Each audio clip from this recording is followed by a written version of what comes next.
परिमंडळ 7 मधील 8 पोलीस ठाण्यांकडून मालमत्ता प्रदान कार्यक्रम आयोजित करण्यात आला होता।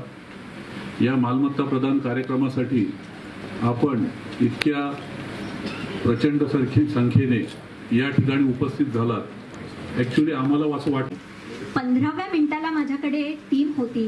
रात्री चोरी झाली आणि त्याच्यानंतर रात्रभर सगळे पोलीस हे त्या चोरीच्या शोधासाठी काम करत होते। दुसऱ्या दिवशी सकाळी माझ्याकडे फिंगरप्रिंट्स घेणारे आले, त्याच्यानंतर सगळे वेगवेगळ्या टीम्स येऊन मोठे आपल्या सर्वांना माहिती आहे की एखादी वस्तू चोरी झाली किंवा हरवली तर ती मिळण्याची शक्यता कमी असते। मिळतेच असं नाही, मिळते पण आणि मिळायची काही शक्यता कधी नसते। जसं आता यांनी सांगितलं की आमचे सर्व पोलीस निरीक्षक, सर्व अधिकारी, कर्मचारी, बंधू आणि भगिनींनो, आपण आज हा डॉक्टर श्री महेश पाटील यांना विनंती करतो की या कार्यक्रमाच्या अनुषंगाने सर तब्बल 1 कोटी आणि त्यापेक्षा जास्त म्हणजे जवळजवळ 1.5-2 कोटीपर्यंतचा मुद्देमाल आज पोलिसांनी परत दिलेला आहे। परिमंडळ 7 मधल्या कसं पाहता या कार्यक्रमाकडे? हे मुंबई शहरामध्ये माननीय पोलीस आयुक्त मुंबई यांच्या मार्गदर्शनाखाली मुंबई शहरामधील ज्या लोकांचे मोबाईल चोरी झालेले आहेत किंवा हरवलेले आहेत अशा मोबाईलची शोध घेण्याची सूचना साहेबांनी दिलेल्या होत्या। त्या अनुषंगाने या प्रत्येक पोलिसमध्ये आपण एक पथक तयार करण्यात आलेले आहेत आणि हे जे मोबाईल चोरी झालेले किंवा हरवलेले आहेत त्याचं रिकवर करण्याचं काम मोठ्या पातळीवर चालू आहे।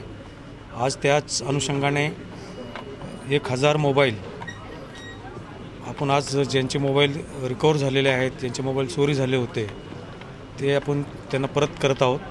त्याचप्रमाणे इतर जे सोन्या चांदीचे काही चोऱ्या झाल्या होत्या त्याचेसुद्धा मुद्देमाल आपण परत करत आहोत। असा 1,91,00,000चा मुद्देमाल आज ज्यांचे चोरी झाले होते त्यांना परत करत आहोत। सर मोबाईलचं एक अत्याधुनिक तंत्रज्ञान आल्यामुळे आता तब्बल तुम्ही म्हणाले 25% अगोदरचा रेशो होता तो आता प्रचंड वाढलेला आहे। कशा प्रकारे आता हे डिटेक्शन होतं आणि लोकांना कसा फायदा होतो त्याचा? हे केंद्र शासनाने CAR नावाचं पोर्टल यासाठी तयार केलेलं आहे आणि त्या पोर्टलचा आपण मोठ्या प्रमाणामध्ये मोबाईल रिकवर करण्यासाठी, कारण हे मोबाईल जे चोरी होतात किंवा हरवतात ते भारतामधील कुठल्याही शहरामध्ये किंवा प्रदेशामध्ये जातात तर ते आपल्याला ट्रेस करण्यामध्ये याचा मदत होते, त्याचा आपल्याला फायदा होत आहे। त्याच्यामुळेच मोबाईल मोठ्या प्रमाणामध्ये रिकवर होत आहेत। लोकांनी अशा स्थितीमध्ये ज्यावेळेस मोबाईल चोरीला जातात काय काळजी तत्काळ घेणं गरजेचं आहे असं तुम्हाला वाटतं? तर मोबाईल चोरी झाल्यानंतर तत्काळ त्यांनी पोलीस स्टेशनला येऊन तक्रार करायला पाहिजे किंवा हे जे CAR नावाचं पोर्टल आहे ते पोर्टलवरती स्वतःसुद्धा जे मोबाईल जे चोरी झाला किंवा मिसिंग झाला त्याची माहिती भरू शकतात, ते मोबाईल मिळण्यामध्ये मदत होते। सर क्या कहेंगे, लगभग 2.25 करोड़ रुपए की प्रॉपर्टी जो है लोगों को वापस की गई है, किस तरह से? मुंबई शहर के पुलिस आयुक्त उनके निर्देश के अनुसार जो मोबाइल गुम हो जाते हैं या चोरी हो जाते हैं उनका रिकवर करने का जो काम है वो बड़ी संख्या पे हम कर रहे हैं। और ये जो मोबाइल चोरी हो जाते हैं या गुम हो जाते हैं तो उनको CAR पोर्टल का केंद्र शासन ने जो शुरू किया है उसका हम यूज़ कर रहे हैं और आज मिनिमम 1000 मोबाइल हम लोगों ने जो जिनके मोबाइल गुम हुए थे या चोरी हुए थे उनको रिटर्न किए हैं।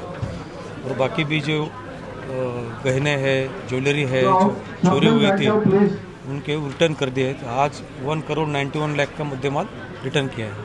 लोगों ने किस तरह से ऐसे अगर मोबाइल चोरी जाती है तो क्या करना प्रायोरिटी है? अगर आपका मोबाइल चोरी होता है या गुम हो जाता है, मिसिंग हो जाता है तो उसकी तुरंत कंप्लेंट पुलिस स्टेशन में करना चाहिए या फिर जो CAR नाम का जो पोर्टल है तो सेंट्रल गवर्नमेंट ने शुरू किया है उसके ऊपर भी आप आपकी कंप्लेंट कर सकते हैं। और जो मोबाइल चोरी हुआ है या गुम हुआ है उसके डिटेल अगर भरते हैं तो मोबाइल रिकवर होने पे मदद हो जाती है। Thank you.